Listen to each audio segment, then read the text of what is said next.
Ryoma's first job as an adventurer is to clean a house with a lot of trash in it. The catwoman lives in a house next to a garbage dump. Unfortunately, one day, the walls dividing the two buildings collapsed, and all the garbage flowed into her basement. She tried getting people to help, but the garbage was flowing faster in than they could actually clean it. And the smell was so horrible throughout the house that eventually no one wanted to clean it. Even when she raised the reward money, just as she gave up, Ryoma and his slimes came and cleaned both sides, as well as sterilizing the basement, and finally fixed and strengthened the walls so this wouldn't happen again. This made Mia Cat so happy that she cried tears of joy. She even raised his reward fund for a job well done. The guildmaster is impressed with how fast he was able to finish the quest in one day. Ryoma explains he's the perfect man for the job, having both the magic and owning slimes that could finish the task very easily. The man is about to offer him another quest that's very similar to this one, but Ryoma is already one step ahead of him, knowing what quest he's talking about, being to clean the communal bathroom. The city of Gimmel's finances have been on the steady decline in the last couple of years.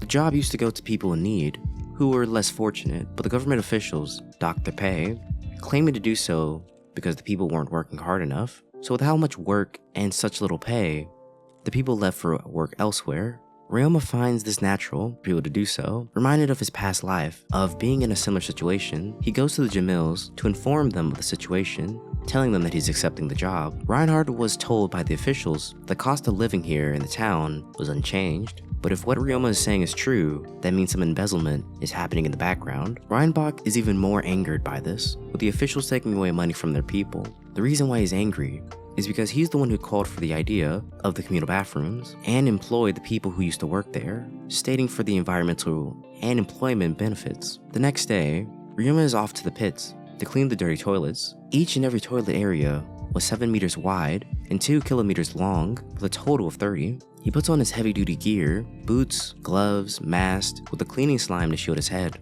with an army of scavenger slimes that eat all the bacterial waste. Then he uses his mist wash to wash the walls. Afterwards, he uses a scrawl, this being a lightning magic, to disinfect the area. With this process, he's able to clean the waste area. But because of how much work they have to do, this doubles the amount of scavenger slimes he has to help him. He appraises the monsters to see their stats, with them now having an extremely high resistance to poison, with them also being resistant to miasma. He goes to the Adventurers Guild to inform the guildmaster, but there he runs into the Jamils. He tells them about the miasma. Elise and Eleonora worry about his safety and want to know if he's been affected, but he informs them that he fully took the precautions so he didn't spread the disease. Eleonora explains that her mother is worried about his safety. Hearing this makes him a little bit happy, with this being a new feeling for someone being worried about his safety. The guildmaster explains that this type of magical power can affect a person's physical and mental stability, making the situation extremely dangerous. Even after hearing this, Ryoma figures that given the situation, he still wants to be the ones to clean the toilets,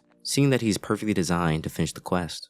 The Jamils, but especially Elise, don't want him to do so, worry for the boy's safety, that couldn't the slimes just finish the task without him? Ryoma explains that they could cover a great portion of the cleaning, but wouldn't be able to reach the ceilings of the building, and they can't use magic to actually sanitize the area. Ryoma assures that he has to be the one to do so. Reinbach understands the situation and thanks him for his burden they're placing upon him. Ryoma goes to finish the job, with A and B rank adventurers hired to keep watch and make sure civilians don't get too close. Jeff Grange is a friendly man with a spear, Asagi is a dragon nude swordsman, Leopin is a monster researcher, Welena is a dog beastkin, Mizelia is a female tiger beastin, Celia is a rabbit beastkin, with Mia Cat there as well. Ryoma works all day and night in the restrooms with no rest. The Jamils stop by, trying to get in, but they're not allowed, so they give him food and health potions to recover his stamina. That night, the adventurers try to get him to take a break, but the boy doesn't listen, trying to pull another all-nighter. The other adventurers respect the kid for his dedication and focus. He soon finishes the job,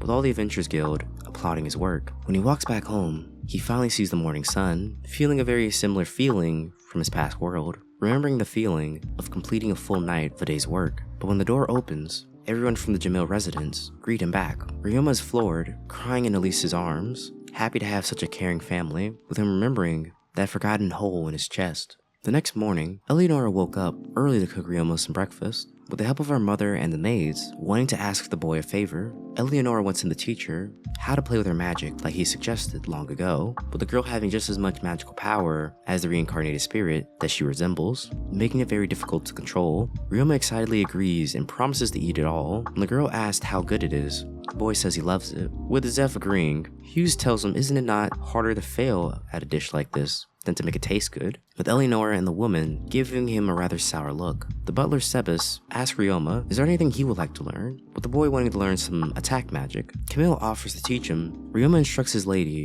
in how to play with her magic, making sparkles and bubbles, since she has an affinity for ice magic and fire magic. After some new ways to picture her magic, she's able to play with it properly. Soon they even make a ball and play volleyball, as well as sculpting her water magic. You'd also are amazed to see how his head is able to picture magic in such a way. Next is Ryoma's turn to learn attack magic. Camille shows him Fire Arrow. The attack is rather popular, being taught as the basics. Ryoma is soon able to get used to it on the first try. Soon later, he's able to learn magic attacks such as Water Shot, Rock Bullet, Ice Arrow, Stun Arrow, and Wind Hammer. Then learns defensive magic like Ice Wall, Fire Wall, Wind Shield, and Water Wall. Camille's finished, having teach the boy all the magic he planned to show him that day. Sebas decides to teach him next spatial magic. This being on the intermediate level, what makes it difficult is putting oxygen inside the area. This way living things can be stored inside. Ryoma plans to store his slimes for his adventures. It takes him all day, but he's able to do so. Soon later, the group goes to North Gemo to train the lady in monster hunting skills. Jamil is adamant that it's the duty of a noble to protect its people, whether it's monsters, bandits, or economics,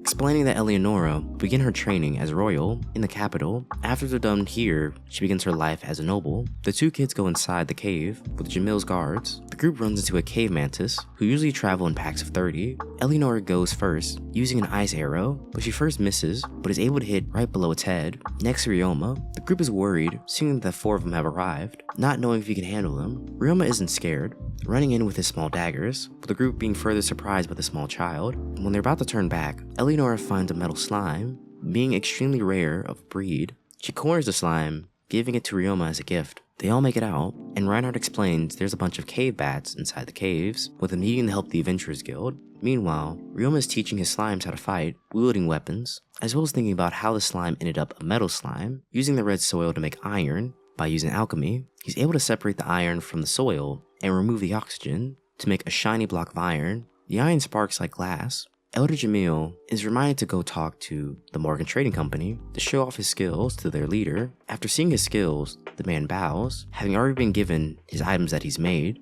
feeling honored to be the merchant that he's doing business with. While they're making their deal, Ryoma requests that he not be mentioned as the one that produced these products, not wanting someone to think that he was a fraud or have people come and kidnap him. Reinhardt also mentions that he's going to be the one that's going to be receiving all the profits, this being the boy, with Ryoma taken aback from it, but thanking the man for his kindness and how they always have his best interests at heart. Later in the week, everyone who had involvement with the embezzlement was arrested. The Guildmaster then gives out the next quest, being to hunt down some more monsters in the abandoned mines. The next morning, Ryoma's in his room with Eleonora, having 3 of his different slimes give a sample of their body. Ryoma plans to experiment on the metal slime to learn what type of material it's made from, as well as to know what exactly he needs to avoid for its safety. Ryoma soon hears from the other adventurers outside that they're waiting for him in a carriage. Eleonora helps him get changed, and she wishes him good luck. The Guildmaster and receptionist go over the different types of monsters they'll be facing in the cave, with them expected to take out a horde of these weak monsters. Inside the cave, his party hears who is promoted to the F rank, proud of his hard work. Seeing that he earned his position, Mia wonders, how many slimes does he carry with him? The boy goes over his ridiculous number of each different type of slimes he carries, with him having 4,310 slimes. The group doesn't know anything about slimes or tamers, but know that's pretty impressive. Mia is extremely proud of the boy, looking at him like catnip. Welena then wonders what weapons can he use, with the boy being well equipped for combat, but his specialty being a bow and arrow. Hearing this and the use of his magic, the party deems that he should be the one to stay in the back and concentrate on the flying monsters, with no one in the group having great attack spells to deal with monsters that can fly. The group spots their enemy in the cave, and they're able to defeat the mantises rather easily. Bowelina smells the cave bats, with Ryoma sensing them as well. The group finds this to be a pain in the butt, seeing that they have no way of dealing with them all at once. Ryoma has an idea, however, wanting to use a sound bomb attack, with him using magic first shielding his party,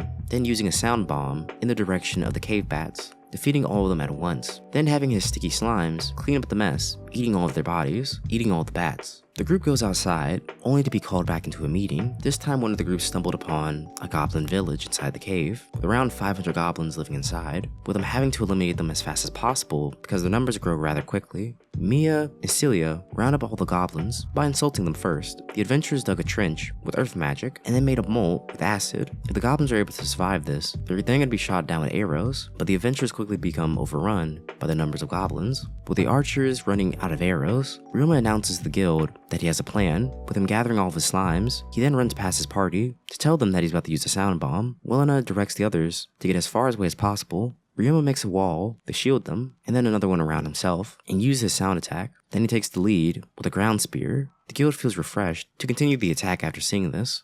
The adventurers assume there must have been 2,000 rather than 500, thinking they should get a bigger reward, with the guild leader agreeing. Just then, the goblin chief growls at them, with a bunch of hobgoblins ready to attack.